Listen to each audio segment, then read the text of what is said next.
Okay, hi everyone. Today we will discuss the topic properties of amino acids. Last class lo synthesis of amino acids gurinchi different methods lo different amino acids ni ela prepare cheyala explain chestunnam. Next properties. So properties lo general ga manam physical properties ni anta consider cheyamandi kani amino acids lo physical properties also very important. So physical properties lo first vachesi color. So these are the colorless solids. All amino acids are colorless solids. So colorless solids. Second one is solubility. So solubility lo these are soluble in water and also acids, bases and sparingly soluble in organic solvents.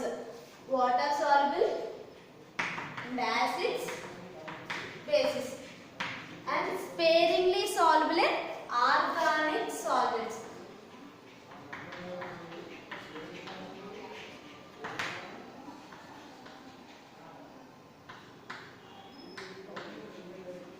Sparingly soluble in organic solvents. General ga water soluble, some acids lo soluble aithe bases lo avvu, bases lo aithe acids lo avvandi. కానీ ఇక్కడ acid and basis రెండింటిలో సాల్బుల్ అవ్వడానికి reason ఏంటంటే మనం తీసుకునే amino acids. So amino acids లో ఏం present అయి ఉంటాయి? Acid group, NH2 group. So ఎమి ఆల్కైల్ గ్రూప్. దీంట్లో NH2 గ్రూప్ ప్రెసెంట్ అయింది, బేసిక్ గ్రూప్ ప్రెసెంట్ అయింది కాబట్టి యాసిడ్స్ లో డిజాల్వ్ అవుతుందండి. యాసిడిక్ గ్రూప్ ప్రెసెంట్ అయింది కాబట్టి బేసిస్ లో డిజాల్వ్ అవుతుంది. And water soluble organic compound కాబట్టి some of the organic solvents లో sparingly soluble and partial solubility అనేది ఉంటుంది. నెక్స్ట్ వచ్చేసి melting and boiling points. Next వచ్చేసి మెల్టింగ్ పాయింట్. సో మనకి అన్ని సాలిడ్స్ అనుకున్నాం కాబట్టి మెల్టింగ్ పాయింట్ ఉంటుంది. These are having high melting point.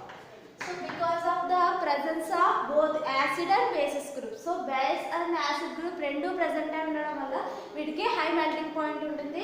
Like salts, acid and base rendu present ayinayi kabatti ivi salts kinda adjust avutundi. So salt formation lo undi kabatti so rendu groups present ayi undadam valla దీనికి high melting points అనేవి exhibit చేస్తాయండి. Remaining fourth property వచ్చేసి Zwitter ion. Zwitter ion. So general గా మనకి physical properties లో important అండి. దీంట్లో amino acids లో మనకి important physical property Zwitter ion. Second వచ్చేసి ఐసోఎలక్ట్రిక్ పాయింట్. సో దీంట్లో Zwitter ion, this means the compound, the amino acid having the acid group and NH2 group.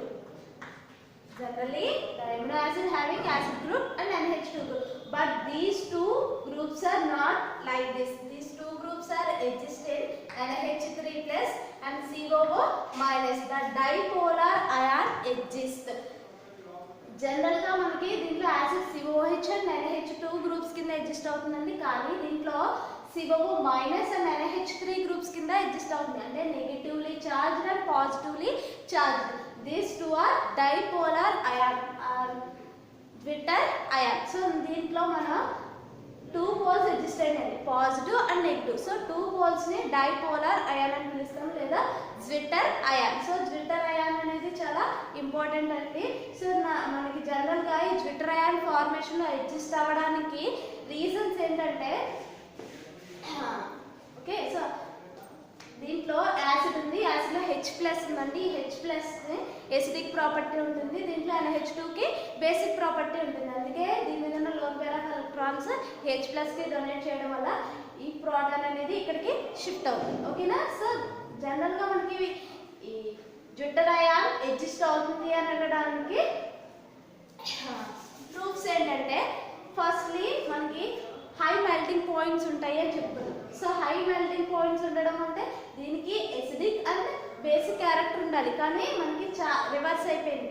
దీంట్లో NH3 ప్లస్ COO మైనస్ కింద adjust అయింది. So two poles adjust అవ్వడం వల్ల దీనికి high melting points అనేవి ఉంటుందండి. Next solubility. సో సాల్బిలిటీలో sparingly soluble in organic solvents అన్నాము. సో అది ఒక రీజన్ అండి Zwitter ion ఎగ్జిస్ట్ అవుతుంది అని చెప్పడానికి one of the proof. Next వచ్చేసి మనకి స్పెక్ట్రోస్కోపిక్ మెథడ్స్. ఆల్రెడీ స్పెక్ట్రోస్కోపీ గురించి మీకు తెలుసు కదా. సో స్పెక్ట్రోస్కోపిక్లో దీంట్లో యాసిడ్ గ్రూప్ ప్రెజెంట్ అయింది and NH2 free acid and NH2 groups present అయి ఉంటే మనకి యాసిడ్ గ్రూప్ యొక్క పీక్ అండ్ ఎమిన్ గ్రూప్ యొక్క పీక్స్ అనేవి స్పెక్ట్రంలో ఐఆర్ స్పెక్ట్రోస్కోపీలో ఈ 2 ఫంక్షనల్ గ్రూప్స్ అంటే free COOH group and free NH2 గ్రూప్స్కి రిలేటెడ్ మనకి పీక్స్ అనేవి కనిపిస్తాయి. కానీ ఈ ట్విట్టర్ అయాన్ ఫార్మేషన్లో ఎగ్జిస్ట్ అవ్వడం వల్ల ఎమినాసిస్ ఈ 2 గ్రూప్స్కి సంబంధించిన పీక్స్ అనేవి మనకి అబ్జర్వ్ చేయలేదు. అంటే there is no peak for acid group and there is no peak for NH2 group in IR spectroscopy. This is also evidence for the existing in Twitter ion. So ఈ Twitter ion formation exist అవడానికి ఇది one of the reason అండి. Next మనం titrations చేసినప్పుడు so టైట్రేషన్లో జనరల్గా మనం base titration చేస్తే అంటే Twitter ion treated with base అంటే బేస్తో మనం టైట్రేషన్ చేసినప్పుడు జనరల్గా దీంట్లో యాసిడ్ ఉంది కాబట్టి COOH గ్రూప్ న్యూట్రల్ అవ్వాలండి. కానీ దీంట్లో NH3+ గ్రూప్ న్యూట్రల్ అవుతుంది. ఎందుకంటే బేస్తో రియాక్ట్ చేసినప్పుడు ఈ NH3+లో ఉన్న ప్రోటాన్ని ఎక్స్ట్రాక్ట్ చేస్తుంది. ఓకేనా. నెక్స్ట్ సేమ్ యాసిడ్తో రియాక్షన్ చేసినప్పుడు యాసిడ్తో టైట్రేషన్ చేస్తే జనరల్గా NH2 గ్రూప్ అనేది టైట్రేషన్లో ఇన్వాల్వ్ అవ్వాలి. కానీ మనకి ఇక్కడ COO- గ్రూప్ టైట్రేషన్లో ఇన్వాల్వ్ అవుతుంది because the existence of zwitter ion. So ఈ ట్విట్టర్ అయాన్ ఫార్మేషన్లో ఎగ్జిస్ట్ అవుతుంది అని చెప్పడానికి మనకి ఇవి రీజన్స్ అండి. ఓకేనా. సో నెక్స్ట్ వచ్చేసి ఐసో ఎలక్ట్రిక్ పాయింట్.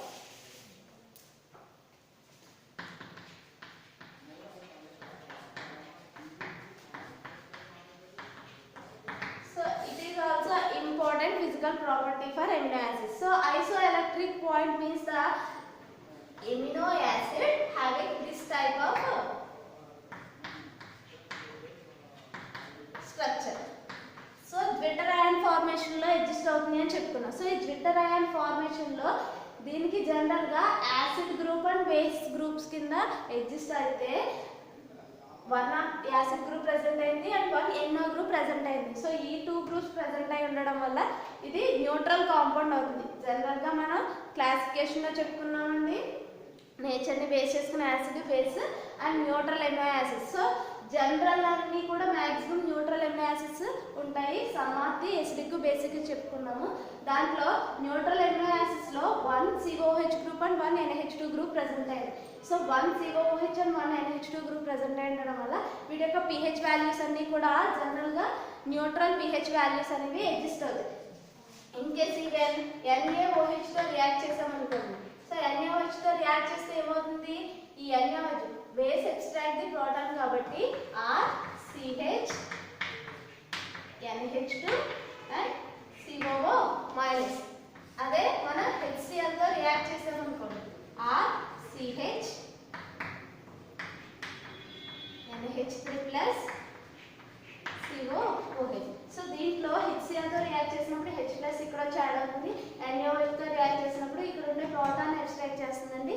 సో ఈ ఫామ్ అవుతుంది.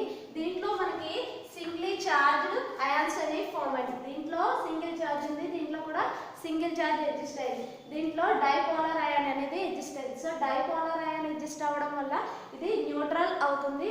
These 2 are ions. This is dipolar ion and positive and 1 negative exist అయింది కాబట్టి న్యూట్రల్ గానే ఉంటుంది. కానీ దీంట్లో 1 పాజిటివ్ ఎగ్జిస్ట్ అయింది, దీంట్లో నెగిటివ్ ఎగ్జిస్ట్ అయిందండి. సో ఇవి రెండు కూడా మనకి అయానిక్ ఫామ్ లో ఎగ్జిస్ట్ అవుతాయి. సో మనకి ఇక్కడ దీనికి ఉండే pH వాల్యూకి దీనికి pH వాల్యూ అనేది చేంజ్ అవుతుంది. సో ఇక్కడ నెగిటివ్ అయాన్ ఎగ్జిస్ట్ అయింది అంటే మనకి ఇది ఎక్కడికి వెళ్తుంది క్యాథోడ్ దగ్గరికి ఏమొస్తాయండి cations. So this migrates to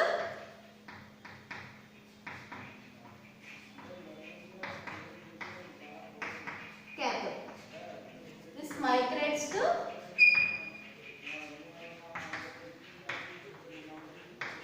anode. So okay na. So మనం base తో రియాక్ట్ చేస్తే migrates to anode, acid తో రియాక్ట్ చేస్తే cathode ఫామ్ అవుతుంది. cathode దగ్గరికి ఈ అయాన్ అనేది మైగ్రేట్ అవుతుందండి. Because of the positive ions are migrated to cathodes, negative ions are migrated to anodes. So ఇక్కడ మనకి 2 డైపోలర్ అయాన్ నుంచి సింగిల్ చార్జ్డ్ అయాన్స్ కింద కన్వర్ట్ అయింది. సో వీటి యొక్క pH వాల్యూస్ అనేవి చేంజ్ అయిపోతాయి. సో నెగిటివ్ అయాన్ అనేది ఫామ్ అయింది అంటే మనకి ఇక్కడ బేసిక్ ప్రాపర్టీని ఎగ్జిబిట్ చేస్తుంది.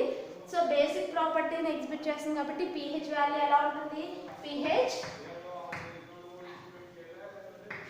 above 7 ఉంటుంది. దీని యొక్క pH అనేది బిలో 7 ఉంటుంది.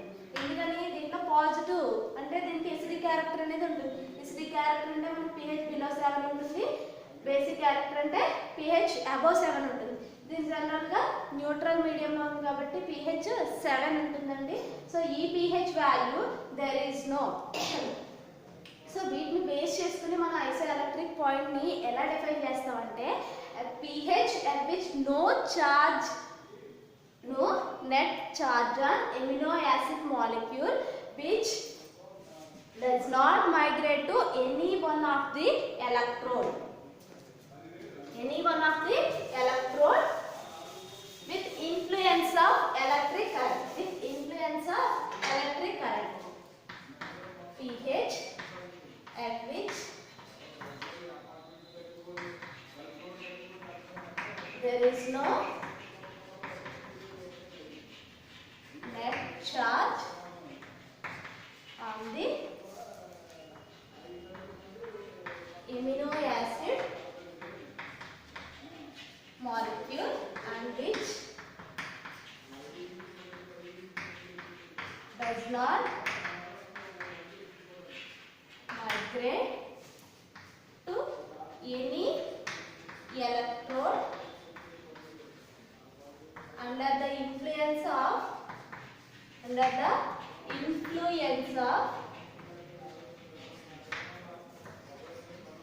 electric current. Under the influence of electric current, this is the known as isoelectric point. So మనకి ఏ pH వాల్యూ దగ్గర అయితే నో నెట్ ఛార్జ్ అంటే పాజిటివ్ అండ్ నెగిటివ్ రెండు కూడా ఈక్వల్ గా ఉంటేనే సో నో నెట్ ఛార్జ్ అన్నాడు. సో నో నెట్ ఛార్జ్ అంటే మీనింగ్ ఎన్ని పాజిటివ్ అయాన్స్ ఉన్నాయో అన్ని నెగిటివ్ అయాన్స్ ఉంటాయి, అక్కడ టోటల్ ఛార్జ్ 0 అవుతుంది.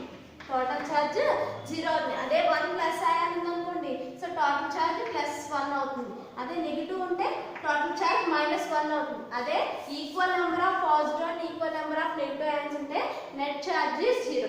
So there is no net charge on the amino acid molecule and which does not migrate to any electron. Neutral ga positive and negative. So both charges equal ga unnayante manaki A electrode దగ్గరికి migration అనేది జరగదు. So అందుకే does not migrate to any electrode under the influence of electric current. So మనం దీనికుంటా అంటే for example మనకి amino acids తీసుకుని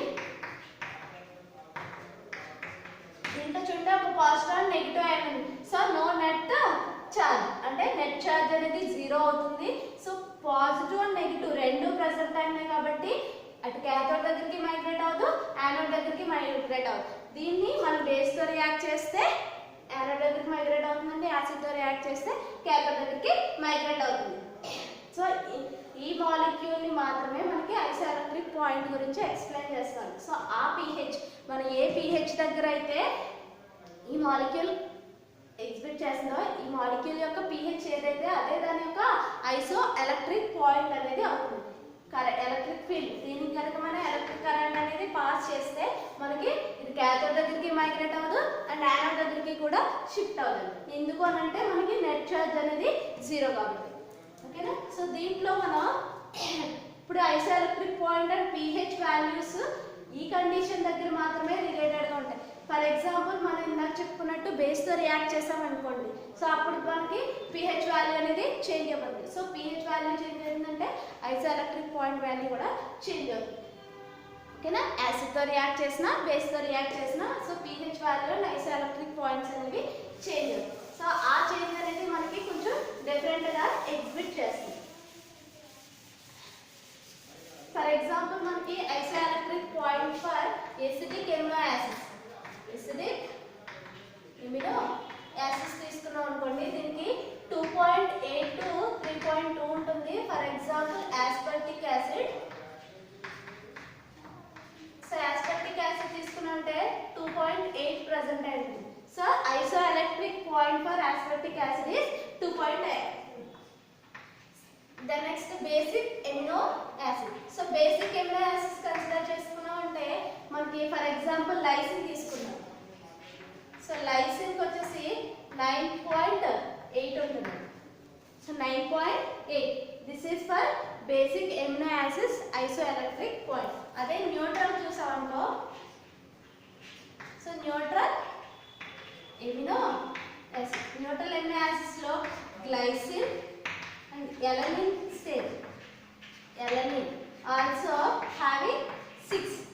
6 is the isoelectric point for glycine and alanine. So దీని base చేసుకుని మనకి ఇక్కడ బేసిక్ ఎమినో యాసిడ్స్ యొక్క రేంజ్ ఎలా ఉంటుంది అంటే 5.4 to 11.5. This is nearly, so మనకి ఇక్కడ 3.5 వరకు చెప్పుకున్నామండి. సో ఇక్కడ మనకి 5.4 నుంచి చెప్పుకోవచ్చు, లేదంటే 7, నియర్లీ 7 or 6 తీసుకున్నాం. ఎందుకంటే మనకి ఇన్ జనరల్ గా మాట్లాడుకున్నప్పుడు న్యూట్రల్ కి వచ్చేసరికి ఐసోఎలక్ట్రిక్ పాయింట్ 6 ఉంటుంది. ఓకే, ఐసోఎలక్ట్రిక్ పాయింట్ 6 ఉంటుంది జనరల్ గా. న్యూట్రల్ కి బిలో 6 అయితే ఎసిడిక్ అని చెప్తాము, అబోవ్ 6 అంటే బేసిక్ అని చెప్తాము. సో అబోవ్ 6 కాబట్టి బేసిక్ అవుతుంది. న్యూట్రల్ ఎమినో యాసిడ్స్ కి ఇక్కడ 3.2 నుంచి 6 వరకు ఉంటుంది. So this is the neutral amino acids isoelectric point range అని. సో ఈ రేంజ్ లో మనకి న్యూట్రల్ ఎమినో యాసిడ్స్ యొక్క ఐసోఎలక్ట్రిక్ పాయింట్ అనేవి అడ్జస్ట్ అవుతాయి. ఎసిడిక్ లో అయితే 2.8 to 3.2 ఉంటుంది. బేసిక్ లో అయితే ఎక్సెస్ మోర్ దాన్ 6 అన్ని కూడా మనకి మాక్సిమం బేసిక్ ఎమినో యాసిడ్స్ యొక్క ఐసోఎలక్ట్రిక్ పాయింట్ అవుతుంది. ఓకేనా? These greater and isoelectric points are the most important physical properties of amino acids. So the next వచ్చేసి chemical properties.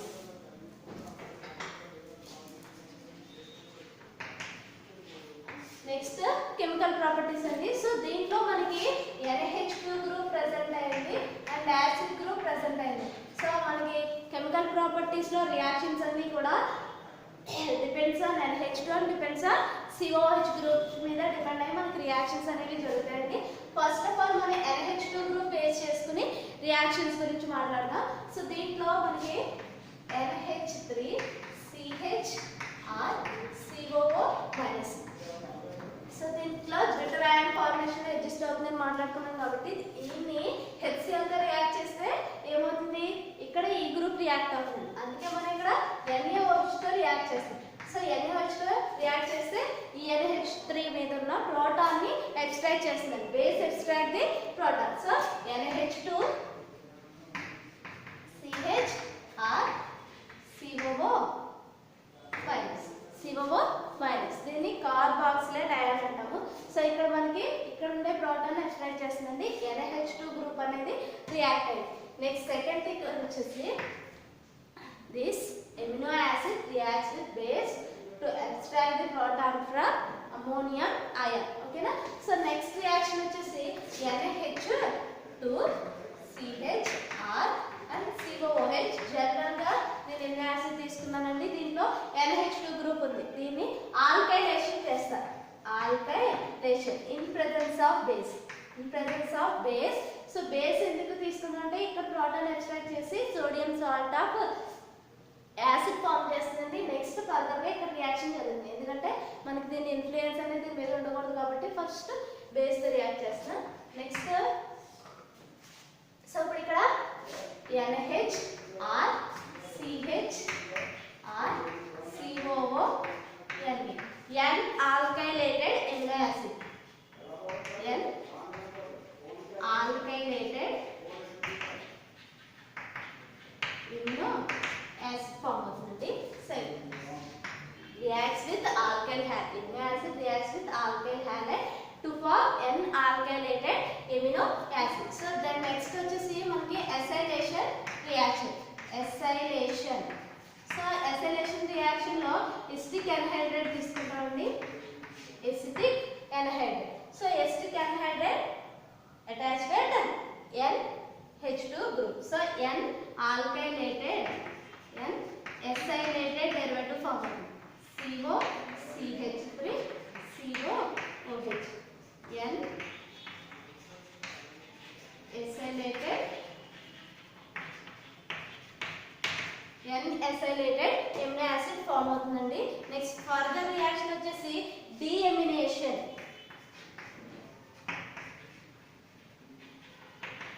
డీఎమినేషన్ జరుగుతుంది.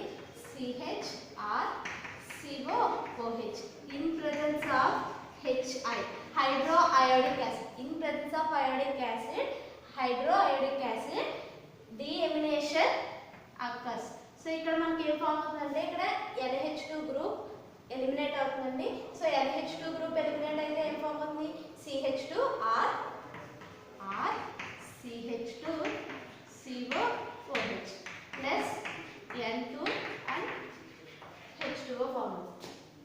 సో మనకి అమోనియా అనేది లాస్ అవుతుంది. సో సరే ఇక్కడ NH3 ఫామ్ అవుతుందండి. నెక్స్ట్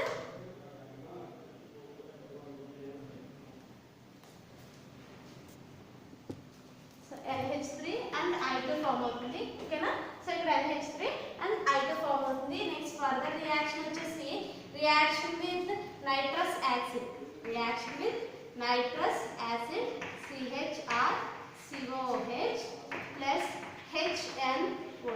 సో నైట్రస్ యాసిడ్ తో రియాక్ట్ అయితే ఇక్కడ NH2 group is replaced with hydroxy group. So RCHOH COOH plus so మనకి ఇక్కడ ఇంకా ఏం మిగిలిపోయింది? N2 ప్లస్ వాటర్ ఫామ్ అవుతుంది. సో దీంట్లో this is alpha hydroxy acid. This is alpha hydroxy acid. ఓకేనా? These are the reactions with NH2 group. So మనకి ఇక్కడ NH2 గ్రూప్ తో రియాక్షన్ అయిన రియాక్షన్స్ అండి. This is acylation reaction, this is deamination reaction, this is substituted reaction. NH2 group place లో OH minus అనేది substitute అయింది. ఓకేనా? నెక్స్ట్ వచ్చేసి COOH groups.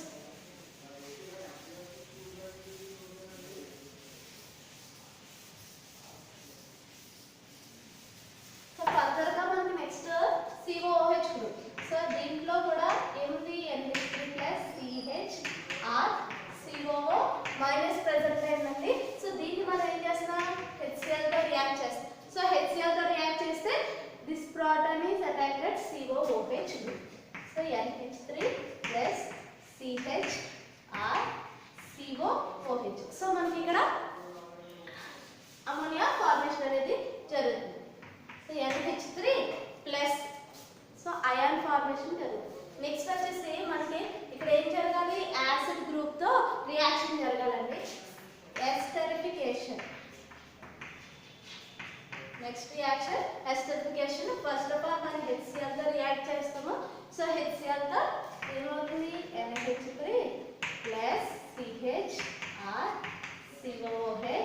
Next ethyl alcohol తో రియాక్ట్ చేస్తాం. C2H5OH. సో ఇథైల్ ఆల్కహాల్ తో రియాక్ట్ చేస్తే ఈ ప్లేస్ లో మనకి ఏమవుతుంది? ఇక్కడ HCl కాబట్టి Cl మైనస్ కూడా ఉంటుందండి. సో ఇక్కడ మనకి NH3 Cl minus plus CHRCOO C2H. So ఇక్కడ దీన్ని మనం AgOH తో రియాక్ట్ చేస్తే ఇక్కడ HCl అనేది రిమూవ్ అవుతుంది. అప్పుడు మనకి NH2 CHRCOO C2H5 form. So ఇక్కడ చూడండి మనం ఎస్టరిఫికేషన్ చేస్తాం. Alcohols reacts with acids reacts with alcohol to form ester. So ester derivative of amino acid అనేది ఫామ్ అవుతుంది. సో నెక్స్ట్ మనకి ఫర్దర్ గా ఇక్కడ ఏముంది? యాసిడ్ గ్రూప్ ప్రెజెంట్ అయింది. సో యాసిడ్ గ్రూప్ ఉంది అంటే మనం ఏం చేయొచ్చు? డీకార్బాక్సిలేషన్ చేయొచ్చు. సో ఇక్కడ దీన్ని మనం డీకార్బాక్సిలేషన్ చేస్తామండి. In presence of barium hydroxide heated alpha amino acid heated in presence of barium hydroxide to form decarboxylated derivative. So ఇక్కడ మనకి CHR NH2 this is primary amine. This is primary amine. Next మనకి ఏం form అవుతాయి by products barium carbonate form అవుతుందండి. So barium CO3 form అవుతుంది. Next వచ్చేసి 1 molar water molecule form అవుతుంది. This is the decarboxylation reaction.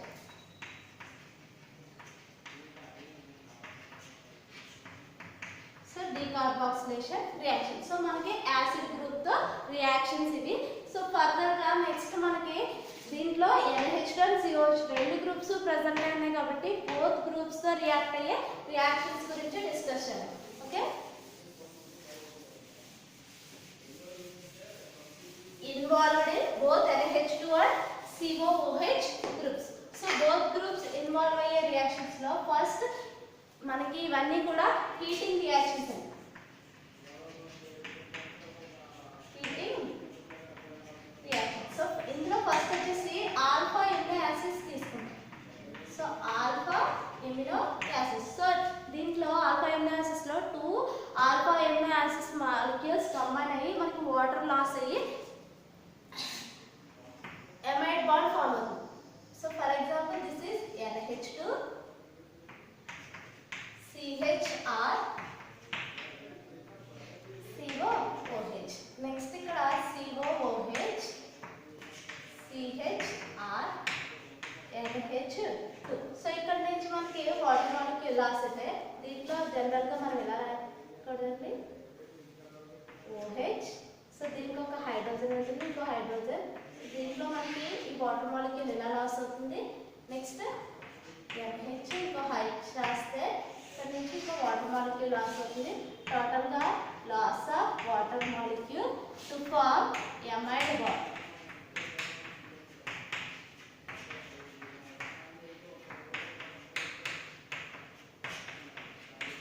This is the amide bond. NH and CO bond is amide bond. This is diamide. This is diamide. ఎందుకంటే మనకి ఇక్కడ 2 amide bonds అనేవి present అయ్యాయి. So alpha amino acids heated to form diamide. Second వచ్చేసి beta amino acids. So beta amino acids తీసుకుంటే మనకి ఏ form అవుతుందంటే డీఎమినేషన్ జరుగుతుంది. సో ఇక్కడ డీఎమినేషన్ ఎలా జరుగుతుందంటే NH2 CH COOH ఒక ఆల్కైల్ ప్రెజెంట్ అయిందండి. మనకి ఆల్ఫా ఇది బీటా అని మాట్లాడుతున్నాం కాబట్టి ఇంకా ఇంకేముంటుంది మధ్యలో ఇంకొక CH2 గ్రూప్ ప్రెజెంట్ అయింది. ఓకేనా, this is alpha, this is beta. Alpha amino acids అయితే మనకి డైమైడ్ ఫామ్ అవుతుందండి. సైక్లిక్. సో దీంట్లో మనకి సైక్లిక్ రింగ్ లో ఎగ్జిస్ట్ అయింది కాబట్టి సైక్లిక్ డైమైడ్ ఫామ్ అవుతుంది. సో ఇక్కడ beta amino acids. So beta amino acids లో ఎగ్జిస్టెంట్ కార్బన్ మీద ఒక హైడ్రోజన్ ఉందండి. ఈ H ఓకేనా. సో దీని మీద H ఉంది. సో ఈ కార్బన్ మీద H ఉంది. మనకి ఇక్కడ అమోనియా అనేది ఒకే కార్బన్ నుంచి లాస్ అవ్వదు. ఎడ్జిసెంట్ కార్బన్ మీద ఇంకొక హైడ్రోజన్ ఉందండి. సో ఇక్కడ CH2 రాసేస్తున్నాను. ఈ ఎడ్జిసెంట్ కార్బన్స్ మీద ఉన్న ఈ NH2 అండ్ హైడ్రోజన్ ఎలిమినేషన్ అవుతుంది. Loss of ammonia. సో మనం అన్ని హీటింగ్ రియాక్షన్ అనేది చెప్పుకుంటాము. ఇక్కడ ఏం ఫామ్ అవుతుంది CH2 double bond CR COOH. So నేను ఇక్కడ ఆరం రాశాను, లేదంటే మీరు జనరల్ గా ఇంకొక హైడ్రోజన్ కూడా రాసుకోవచ్చు. సో హైడ్రోజన్ రాస్తే మనకి ఆల్కీన్ ఫామ్ అవుతుంది. సో ఇక్కడ మనం హైడ్రోజన్ రాస్తే ఎక్రైలిక్ యాసిడ్ ఫామ్ అవుతుంది. This is acrylic acid. So next further గా వచ్చేసి alpha beta next gamma and delta. Gamma and delta amino acids. So gamma and delta amino acids అంటే NH2 CH2 CH2 CH2 COOH. So ఇక్కడ చూడండి alpha beta gamma తీసుకున్నాను. So ఇక్కడ gamma elimination చేస్తే ఇక్కడ కూడా లాస్ ఆఫ్ వాటర్ మాలిక్యూల్ అండి. ఈ COOH లో OH అండ్ NH2 లో హైడ్రోజన్ లాస్ అయ్యి మనకి ఇక్కడ రింగ్ ఫార్మేషన్ లో ఎగ్జిస్ట్ అవుతుంది.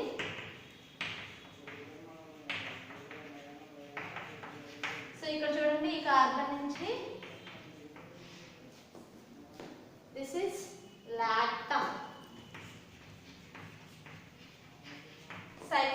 లాక్టమ్ ఫార్మేషన్ లో ఎగ్జిస్ట్ అవుతుంది గామా అండ్ డెల్టా. సో ఇంకా మోర్ నెంబర్ ఆఫ్ మధ్యలో నెంబర్ ఆఫ్ కార్బన్స్ ఇంక్రీజ్ అయ్యే కొద్ది మనకి ఇక్కడ నెంబర్ ఆఫ్ చైన్ ఇంక్రీజ్ అవుతుందండి అంతే. సో ఇక్కడ మనకి లాక్టమ్ ఫార్మేషన్ లో ఎగ్జిస్ట్ అవుతుంది. So these are the reactions including NH2 and COOH groups involved in the reaction. So general గా మనకి ఓన్లీ NH2 గ్రూప్ ఇన్వాల్వ్ అయిన రియాక్షన్స్ గురించి డిస్కస్ చేసాం. నెక్స్ట్ COH గ్రూప్స్ ఇన్వాల్వ్ అయిన రియాక్షన్స్ గురించి డిస్కస్ చేసాం. Next both groups COOH and NH2 groups in same molecule involved in the reaction. So these are the chemical properties of reactions. Next వచ్చేసి peptide linkage గురించి discuss చేద్దాం. దాన్ని next class లో discuss చేద్దాం. Okay.